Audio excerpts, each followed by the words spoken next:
Negeri Kelantan Darul Naim termasuk antara beberapa buah negeri di semenanjung Malaysia yang melahirkan ramai para ulama. Malah bersama-sama dengan sebuah lagi negeri Melayu lain yang sekarang menjadi bahagian negeri Tai Patani Darussalam, negeri Kelantan dikenali sebagai Ardul Ulama, sekaligus mengangkat citra ulama Melayu dan peranannya dalam pembinaan akliyah dan tamadun bangsanya.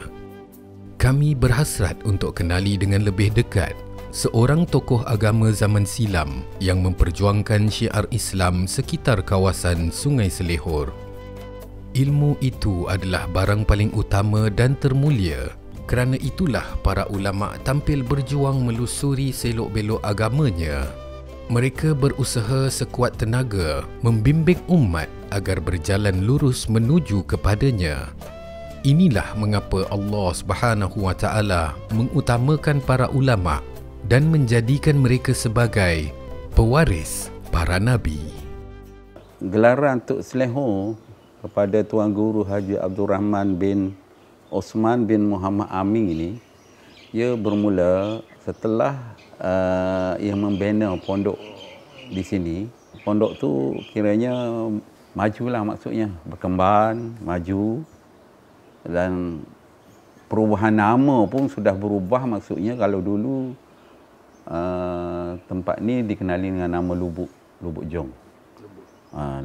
Lubuk Jong maknanya tercatat jugalah dalam sejarah, maknanya Tok Selehor ini, Tuan Guru Haji Abdul Rahman ini dilahirkan di Lubuk Jong. Tapi lama kemudian dengan perubahan zaman waktu nama asal tempat Selehor ini telah berubah dengan majunya pondok, maka gelaran tempat itu kemudiannya dipanggil Kampung Selehor Kok Pasir Tumpak Kelantan. Jadi dengan adanya pondok di situ, dengan adanya Tuan Guru Haji Abdul Rahman, daripada sebutan-sebutan ramai murid-murid, anak-anak muridnya, maka untuk mudahnya orang menyebut bahawasanya kampung ini ialah Kampung Tok Selehor. Pada penghujung abad ke-19, telah muncul ulama lima serangkai warisan Patani mengharumkan nama Kelantan ke seluruh Nusantara. Mereka adalah Tok Jelapang dari Pasir Mas, Tok Kenali dari Kota Baru, Tok Bacok dari Bacok, Tok Selehor dari Tumpat, dan Tok Kemuning dari Macang. Abdul Rahman bin Haji Uthman bin Muhammad Amin, atau lebih dikenali sebagai Tok Selehor atau Tok Selehong, merupakan salah seorang tokoh ulama Melayu yang terkemuka kerana mengembangkan syiar Islam di Nusantara. Tok Selehor juga dikenali sebagai Haji Abdul Rahman Syair atau Tok Syair. Beliau dilahirkan di Kampung Lubuk Jong di pinggir Sungai Selehor kepada pasangan Haji Uthman bin Muhammad Amin dan Mekwi binti Senik. Dulu masa abang muda-muda macam mana sungai ni dia punya suasana tu lah, suasana dia? Kalau masa saya dulu, sungai ni cetek lah, tepi ni cetek. Sekarang ni dah, bila berlaku hakisan tu, dia dah dalam, maksudnya dia tak sesuai lagi untuk dijadikan tempat mandi manda. Kalau masa saya kecil-kecil dulu, dia cetek, sehingga kadang-kadang kita boleh berenang seberang ke sana masa kanak-kanak dulu. Seberang sana ni apa bang? Seberang sana tu, dia kalau saya dulu, kenderaan tak boleh nak masuk di sini. Kerana dia terhalang oleh jalan kereta api. Kalau nak masuk pun mungkin kena mengikuti Kota Baru.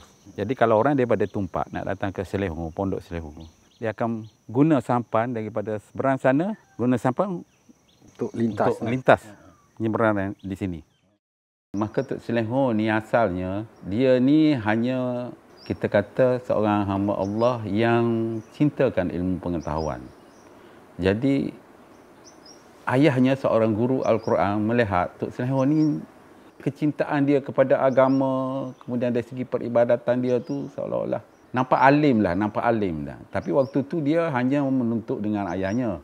Jadi bila ayah ni tengok prospek dia masa depan, jadi dia hantarlah anak ni ke mana pondok-pondok untuk memondok di mana yang terdekat.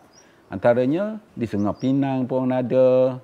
Dan yang jauh sikit daripada sini ialah di Thailand. Kebanyakan orang masa tu kalau nak menuntut ilmu di Thailand lah, kerana Thailand waktu itu terkenal dengan Yusuf Daud Patani, apa pondok-pondok pun banyak di Thailand waktu tu. Antara legasi Tok Selehor yang masih kekal hingga masa kini adalah kelahiran para asatizah pondok di seluruh Malaysia. Guru-guru inilah yang menjadi kesinambungan kepada ilmu agama yang diturunkan oleh Tok Selehor. Kita bertemu dengan Ustaz Zakaria Awang yang merupakan anak murid Tuan Guru Haji Abdul Qadir bin Haji Abdul Somad, salah seorang anak murid didikan Tok Selehor. Maka disebut oleh orang kemasyhuran Tok Kenali bermula daripada tebing Sungai Kelantan kemari. Kemasyhuran Tok Selehor, tebing Sungai Kelantan di belah sana sampai lanjutan ke selatan Thailand. Jadi seolah-olah Sungai Kelantan membelah dua tokoh ulama yang unggul dari Kelantan. Tok Selehor belah sana, Tok Kenali belah sini. Setelah tahu tentang basic-basic ilmu pondok seperti tauhid, fiqh, tasawuf, nahwu sarah dan sebagainya, maka lalu melanjut pengajiannya ke petani Thailand. Kerana pada zaman itu sekolah-sekolah pondok di petani membangun dengan pesatnya sekali, berkembang dengan pesat. Pada zaman Tok Selehor dalam usia muda tu, petani terkenal pusat-pusat pengajian pondok. Semasa di petani, beliau belajar di sebuah pondok, iaitu Pondok Kuala Bekah, yang diasas oleh Tuan Guru Haji Abdul Rashid. Dan akhirnya beliau pindah kepada Pondok Bendan Jong. Semasa beliau belajar di petani, beliau sanggup berjalan kaki dari Tumpak Kelantan ke petani zaman dulu. Jalan kaki biasalah.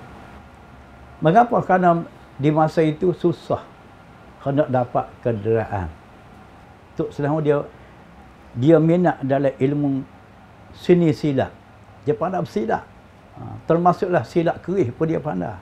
Maka dari situlah penjahat-penjahat di Siak, dia kalau dapat lihat, dia lihat Tok Selehor, yang tak tahu dia nak ganggu, yang dah tahu dia tak ganggu lah. Kalau ganggu terduduk dia buat oleh Tok Selehor. Sikap Tok Selehor pada zaman muda gemar di bidang seni dan juga kesusasteraan klasik. Maka ia sering membaca syair, hikayat Siti Zubaidah, termasuklah Dendang Setia. Tambahan suara Tok Selehor ni merdu baik. Tok Selehor merupakan salah seorang teman rapat kepada almarhum Muhammad Yusuf Ahmad atau lebih dikenali sebagai Tok Kenali. Dalam usaha untuk mengembangkan Islam, mereka menggunakan seni dan sastra sebagai media dakwah. Sehinggakan Tok Selehor mendapat gelaran daripada Tok Kenali sebagai penyair kita.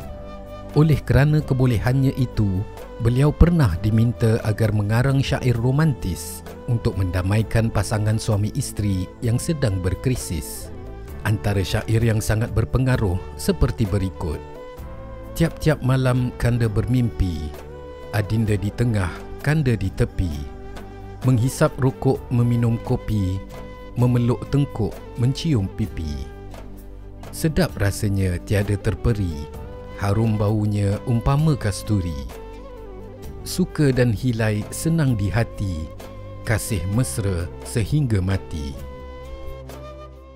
Dan kitab kegemaran yang diajar oleh Tok Selehor sebagai wirid harian yang dibaca olehnya ialah kitab Hikam Tok Pulau Manis Terengganu. Kitab Hikam Ibn Athaillah, terjemahan Tok Pulau Manis Terengganu. Beliau ajarkan kitab-kitab tersebut untuk pelajar-pelajar pondok setiap malam selepas maghrib. Takmih lepas maghrib baca kitab Hikam untuk pelajar. Dan untuk masyarakat umum setiap hari Selasa jam 10 pagi. 10 pagi hari Selasa baru dimula baca kitab Hikam untuk masyarakat umum. Itu mingguan. Setelah 7 tahun memulakan pencarian ilmu di Patani, Tok Selehor kembali ke Kelantan dengan semangat yang lebih tinggi untuk meneruskan kembara ilmunya di Kota Mekah. Banyak yang dipelajari oleh Tok Selehor selama hampir 18 tahun belajar di Mekah.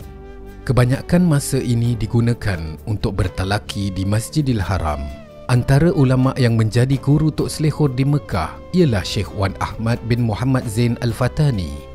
Apa yang menariknya, Kecenderungan tasawuf Tok Selehor semakin tinggi kerana pada masa itu, hampir kebanyakan ulama-ulama yang mengajar di Masjidil Haram sangat hebat memperkatakan kitab Al-Hikam. Tok Selehor ni rasa terpanggil dan beliau telah memperkenalkan membawa pengajian kitab Hikam, di mana dalam kitab Hikam ini sendiri yang dikarangi oleh Syekh Ibn Ata'illah Al-Askandarani, seorang ulama tasawuf yang berasal daripada Iskandariyah, Mesir, yang mana beliau ini juga adalah dipelopori oleh Syekh Ibn Abbas Al-Mursi, yang juga seorang ahli tariqat Asy-Syazali. Intipati kitab tasawuf Hikam ini ada sangat dalam, mendalami ilmu-ilmu menyuci diri, kerohanian, untuk mensucikan batin kita daripada sifat-sifat, semua sifatlah sifat mazmumah, mendatangkan diri kita untuk mendekati kepada Allah Subhanahu Wa Taala. Jadi ketika itu Tok Selehor ini merasakan sangat perlu pengajian kitab Hikam ini disebarkan kepada masyarakat tempatan dan juga anak-anak murid beliau yang datang daripada merata-rata, daripada Terengganu, daripada sekitar Kelantan lah, dan juga daripada luar Kelantan datang untuk belajar Hikam, kupasan daripada Tok Selehor ini. Setiap inci yang ada dalam kitab Hikam itu diamalkan oleh seseorang ataupun yang telah diamalkan oleh Tok Selehor ini, maka itu nak curahkan kepada anak murid supaya ikut cara itu, suatu jalan untuk mendekatkan diri kepada Allah Subhanahu Wa Taala. Tidak lain tak bukan untuk mendapat kebahagiaan di dunia dan di akhirat. Hari dia baca kitab Hikam untuk masyarakat umum tu, kedatangan orang daripada selatan Thailand, orang jauh-jauh tu mari. Mulai pada petang hari Isnin lagi. Hari Senin mari dah. Petang Senin dah mari ke Pondok Selehor. Sanggup bermalam di pondok, berkampung di pondok. Nak mengaji pagi esok, petang ni mari dah. Sebab dia orang jauh. Maka dari situ berlakulah jualan makanan. Sehingga sampai ke hari Selasa, mulai petang Selasa dia dah jual makan. Sebab pasal malam, sampai ke malam, sampai ke besok pagi, hari Selasa, sampai ke tengah hari. Begitulah meriahnya Kampung Selehor di perkarangan pondok Tok Selehor pada zamannya. Ini cerita daripada murid Tok Selehor, Tuan Guru Haji Abdul Qadir. Ini fakta saya ambil daripada mulut dia ni. Mengikut cerita Haji Abdul Qadir, semasa pengajian, semasa Tok Selehor mengajar kitab Hikam, membanjir orang. Sehingga di perkarangan surau tu penuh orang. Dalam surau 2 lapis itu Mama dah berayak dalam surau dengan orang. Perkarangan surau pun penuh. Sehingga ada mereka yang sanggup memanjat pokok kelapa. Sebab tepi surau tu orang tanah nyo pohon kelapa. Sesuai Bumi Selehor ni, dia naik pohon kelapa. Tanah deriang tak naik. Dia cerita kepada saya oleh Tuan Guru Haji Ni Osman. Dia cerita pada saya sendiri. Aku ingin hendak mendengar pengajian kitab Hikam yang diajar oleh Tok Selehor. Teringinlah dia kata nak dengar Tok Selehor mengajar kitab Hikam. Kerana orang cerita kata, kalau Tok Selehor mengajar kitab Hikam ni, Allah Rabbi, jeliga dia kata. Mesra sungguh. Maka lalulah aku pergi ke Selehor berjalan kaki melalui pantai Bacok, Kelantan. Zaman dia bukan ada kedai sebagai hari ni. Selepas subuh dia kata, aku tidak beralih daripada tempat yang aku duduk. Aku semayang belakang Tok Guru. Lepas subuh orang lain pakat lari, aku tak lari. Kenapa? Kerana takut dia ambil alih oleh orang pada tempat tu. Pendekatan Tok Selehor menyampaikan ajaran Islam begitu dimesrai oleh para pendengarnya. Pengajarannya tidak menjemukan walaupun disampaikan berulang-ulang kali. Menurut Tuan Guru Haji Hasan Ahmad, saya tidak pernah mendengar orang mengajar yang lebih manis dan mesra yang dapat menandingi pengajaran Tok Selehor. Tetapi kerana sifat zuhudnya, Tok Selehor mula rasa tidak selesa dengan perasaan bangga diri yang mula muncul apabila pondoknya semakin dikenali oleh orang ramai.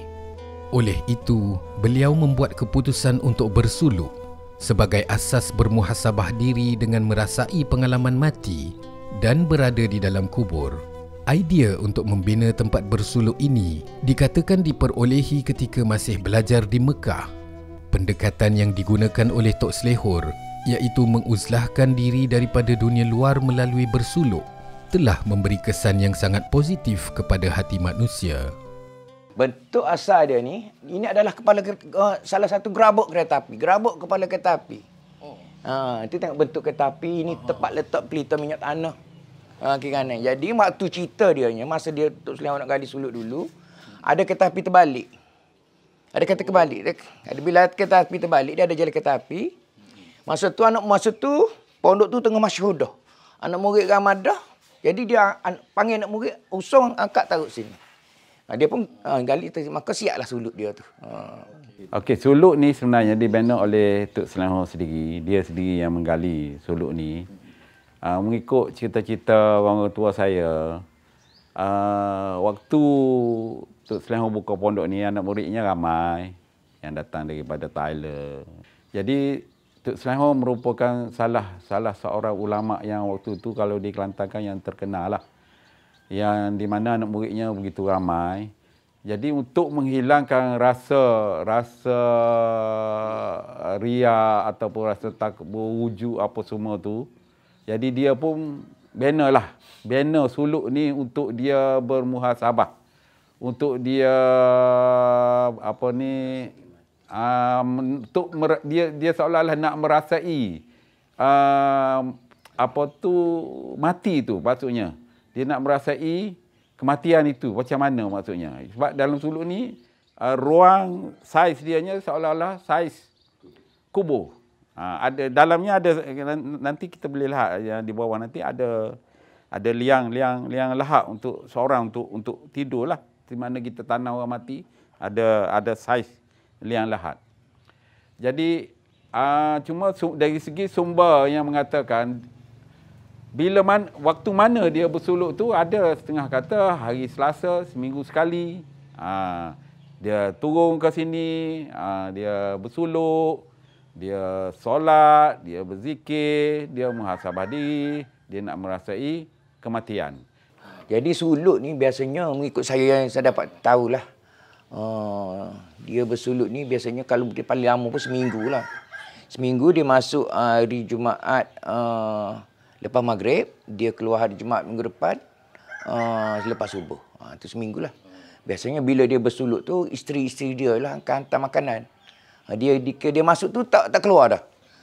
Lagipun macam waktu azan apa semua, dia masjid dekat kan, dia boleh dengar. Jadi dia semayang kat dalam tu lah. Dia semayang, dia wirid, itulah. Kalau dia nak tidur, dia tidur dalam liang lahat tu. Tu tempat dia tidur.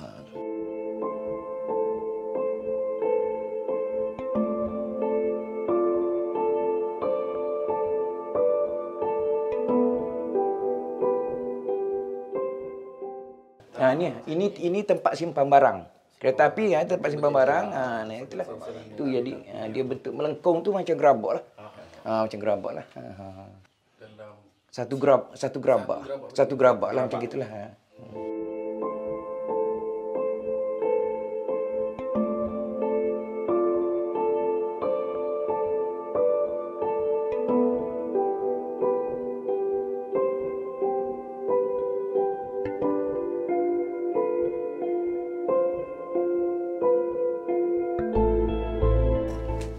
Bismillahirrahmanirrahim. Biasanya dia istirahat macam ni lah. Cara dia tidur. Sebelah dinding ni mayat dah. Ada mayat ni? Ada. Sebab dia sama level dengan mayat dah. Sama level dengan mayat. Tu ada bau kayu barus. Yang ni tak pernah hilang daripada dulu sampai sekarang. Ni ada bau kayu barus ni tak pernah hilang lah. Tu bawah sikit. Biar kepala duduk dalam lahat. Gitu. Tu comel. Comel okey.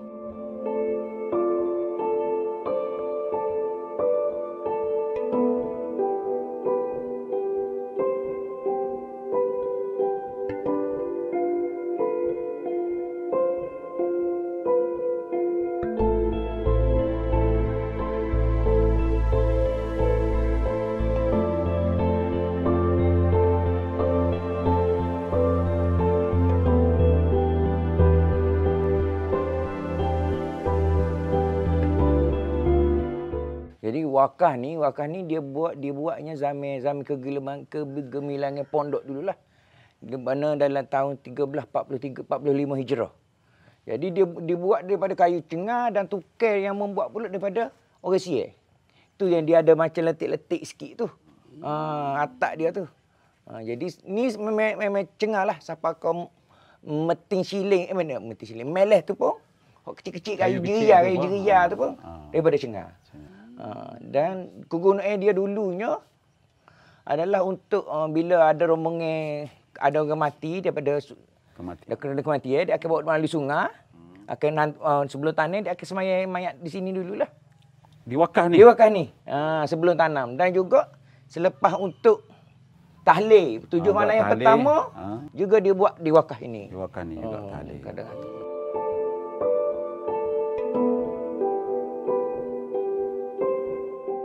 Okey, ini makam arwah ayah saya, Zaid bin Bakar. Zaid bin Bakar bin Tok Selehor. Abdul Rahman. Dan itu adalah makam Tok Selehor lah. Haji Abdul Rahman bin Uthman bin Muhammad Amin. Dan tu Hajah Cik Som. Isterinya. Makam isterinya Hajah Cik Som. Dan tu makam anak perempuannya Aisyah. Itulah. Pondok Tok Selehor mula mendapat perhatian yang besar sehingga menerima kemasukan para pelajar dari negeri-negeri di Semenanjung dan juga luar seperti Sumatera, Pulau Jawa, Thailand, Kemboja dan lain-lain. Setelah mendapat sambutan besar, Tuan Punya Tanah Bersempadan mula mewakafkan tanah-tanah mereka untuk membolehkan ruang pembinaan pondok berkembang dan menjadi semakin luas. Tok Selehor kemudiannya membina sebuah perigi besar untuk menampung keperluan air penghuni pondok. Ini adalah telaga peninggalan yang digali sendiri oleh Tok Selehor lah. Di mana telaga ni boleh menampung seluruh penduduk pondok pada waktu tu. Dia bina tahun 1345 Hijrah dan sampai sekarang masih digunakan lagi. Saya berdiri di depan contoh model pondok zaman Tok Selehor dulu macam ni lah. Ni tahun 50-an macam ni lah pondok. Pondok ni sebenarnya dibuat semuanya kayu lah. Bahan-bahan, kadang-kadang bahan-bahan yang orang tak nak guna tu, pelajar bila dia datang ke sini nak memondok dengan keluarganya, masing-masing bergotong royong lah. Buat pondok, ibu bapa buat pondok untuk anak dia nak tinggal dia sini, memondok sini. Di sinilah tempat dia masak, tempat dia tidur, tempat dia menghafal. Tapi aktiviti solat apa lima waktu tu di surau lah. Jadi ni tinggal ini je lagi. Tinggalan contoh model pondok. Bukan zaman Tok Selehor lah. Yang lain-lain tu dah roboh lah. Di Malaysia, sambutan Maulidur Rasul secara rasminya dilaksanakan oleh kerajaan selepas negara mencapai kemerdekaan pada tahun 1957. Ini bermakna Tok Selehor adalah perintis kepada sambutan Maulidur Rasul secara besar-besaran lebih 30 tahun sebelum upacara itu diterima sebagai salah satu daripada beberapa perayaan yang disambut secara rasmi. Tok Selehor tetap meneruskan perarakan kerana mengikut pertimbangannya, beliau yakin perayaan Maulidur Rasul adalah hal yang amat digalakkan sebagai wadah bagi melahirkan kecintaan kepada baginda Nabi sallallahu alaihi wasallam. Apa yang Pengai ingat, cerita daripada ibu Pengai, sambutan Maulidur Rasul dia buat perarakan besar-besaran malam. Di waktu malam, perarakan seluruh kampung lah, mengeliling kampung. Itu apa yang dicerita oleh ibu saya. Dan perkara ini dibawa sampai ke Ailanas, tempat ibu saya menetap, pembuat perarakan daripada Blok Tumpat, Tanah Merah, Pasir Mas, terus Pasir Putih, Kota Baru, balik ke Blok Tumpat balik. Perarakan malam. Nak menunjukkan kemeriahan tu bermacam perkara dia buat. Ada yang saya ingat tu golongan remaja memakai cara pelik sikit. Pakaian tu. Pakaian pelik. tampakan tu macam biasa dengan lilin, dengan apa. Meriah lah. Amalah kebiasaan bagi Tok Selehong. Setiap tahun setelah tiba bulan Rabiul Awal, beliau ada menyambut Maulidul Rasul secara besar-besaran. Sehingga dilaksanakan sambutan Maulud 3 hari 3 malam. Bukan 1 jam, 3 hari 3 malam. Orang tidak berganjak. Sehingga sanggup dipotong lembu untuk jamuan kedatangan orang. Sambutan Maulud anjuran Tok Selehong.